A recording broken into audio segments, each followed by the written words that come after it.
છે તો મારો સવાલ કાકીને છે કે કાકી રક્ષાબંધનમાં શું બનાવવાના છો, તમારી સ્પેશિયલ આઈટમ? અરે મારે તો જાતે બધું બહુ બનાવું હતું, પણ હવે આ ના પાડે છે. હા તો તું કે કઢીમાં પાસ્તા નાખીને આપું મહેમાનોને તો શું થાય? બધા મારા જેવું ટેવાઈ ના ગયા હોય. કાકી કઢીમાં પાસ્તા તો ના સારા લાગે, સાચું કહું. એટલે ઇટાલિયન કઢી જેવું કોઈ કન્સેપ્ટ જ નથી. પણ એટલે જ બધું હવે તૈયાર જ લાવવાની છું મહેમાનો માટે, ભાઈઓ માટે. જો દહીં પૂરી, મસાલા પૂરી, પાણી પૂરી, ચાટ પૂરી, સેવ પૂરી, ભેલ પૂરી, શ્રીખંડ પૂરી, છોલે પૂરી. આમાં મારી એફડી પૂરી. આ કઈ ડીશ? એફડી ફિક્સ ડિપોઝિટ પૂરી એમ કહું છું.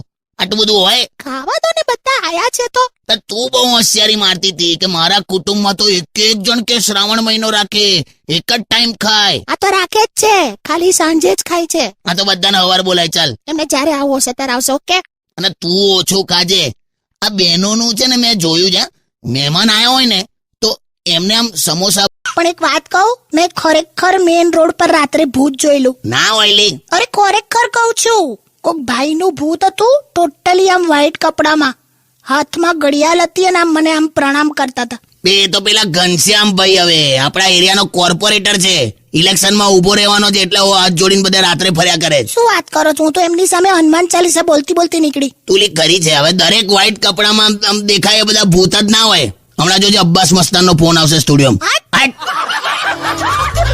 અને સંસ્કૃત વાળા જો કોઈ હોય ને તો ટેન્શન લેશો જ નહીં. કેમ? સંસ્કૃત નું કેવું છે, 10મા ધોરણમાં આપણે સાંભળ્યું તું, પછી સીધું લગ્નના ફેરા લેતી વખતે જ સંભળાય છે. સંસ્કૃત લેંગ્વેજ નું એવું છે. શું યાર, તમે શું સલાહ આપો છો? પણ મને કે બીજું સૂઝ્યું નહીં તો મેં આવું કીધું. એટલે તું બોલ. તમે એવું બધું બોલી શકો કેમ કે છે ને, તમે કોઈ દિવસ સરખી પરીક્ષાઓ આપી જ નથી. એવું હતું કાકા? એટલે એક જ વાર એવું થયેલું. હવે હું ગયેલો પરીક્ષા આપવા તો 10 જ મિનિટમાં નીકળી ગયો. કેમ? હું જેના ભરોસે ગયેલો એ મને પૂછ્યા કરતો હતો.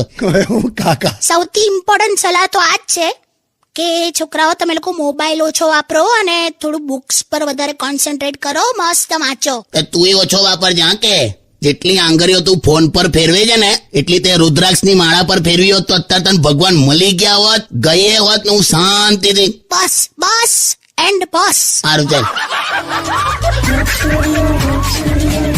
પણ એક વસ્તુ યાદ રાખજે, લગન પહેલા ગર્લફ્રેન્ડ સાથે બેસીને તળાવના કિનારે જે કાંકરા નાખીએ છે ને એ જ કાંકરા લગન પછી દાળમાંથી નીકળે છે. વાહ વાહ નહીં, તું ધ્યાન રાખજે એમ કહું. હા, ઓકે.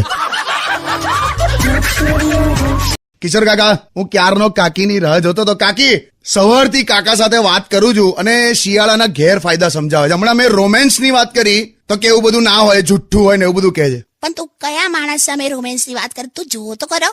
તમે બે જણ વાત કરો, વાત જ નહીં કરી. જો તો જો, બી રોમેન્ટિક ને. બે જાને બે. હમણાં તને કહું, આપણા રેડિયો સિટીના સાહેબ ખરા ને, એમણે ખરું કર્યું. શું? એમની સેક્રેટરીને છે ને સાહેબ બહુ ગમે છે. તો હમણાં અંદર ગઈ ને કેબિનમાં તો સાહેબે એને પૂછ્યું કે એક્સક્યુઝ મી, કે તમે સાંજે 6 વાગ્યા પછી ફ્રી છો? તો પેલી શરમાઈ ગઈ તો કે યસ સર. તો સાહેબે બીજા 70 પાના ટાઈપ કરવા દીધા. બોલ. શું યાર? એટલે રોમેન્ટિક ના થવાય, બી પ્રેક્ટિકલ. કામ પહેલા જોવાનું. પણ શિયાળામાં કાકા તમે કાકી સાથે એકવાર તો રોમેન્ટિક સિચ્યુએશન કરો. તું શેનો એક્સાઇટ થઈ જાય? એટલે એક ટ્રાય કરો સિચ્યુએશન, એમ કઈક બોલો. ઓકે, જાનો. બોલો. હું તારી પાસે આવું, તારી પાસે બેસું, કઈ બીજું નહીં પણ બસ તારી આંખમાં બોલો ને. સંતરાનું છોડું નીચવીને ભાગી જવું. છે ને યાર. એ સાંભળો ને, મને છે ને આમ કોઈ યંગ છોકરો ભગાડીને લઈ જતો હોય તો તમે શું કરો? હું એને કહું કે ભાઈ ભાગીશ ના, આરામથી લઈ જા. છે ને. તો શું કરું? પણ પેપરમાં એડ આપીશ. ચલ, એડવર્ટાઇઝમેન્ટ આપી દઈશ કે તું ખોવાઈ ગઈ છે. બસ. તોય ના મળું તો જેને મળે એની. મારે વાત જ નથી કરી. પછી એક મિનિટ ઉભી રહે, મારે કઈક બીજી વાત ચાલતી હતી હમણાં. રેડિયો સિટીના તમામ લિસનરને કિશોર કાકા તરફથી મિચ્છામી દુક્કડમ.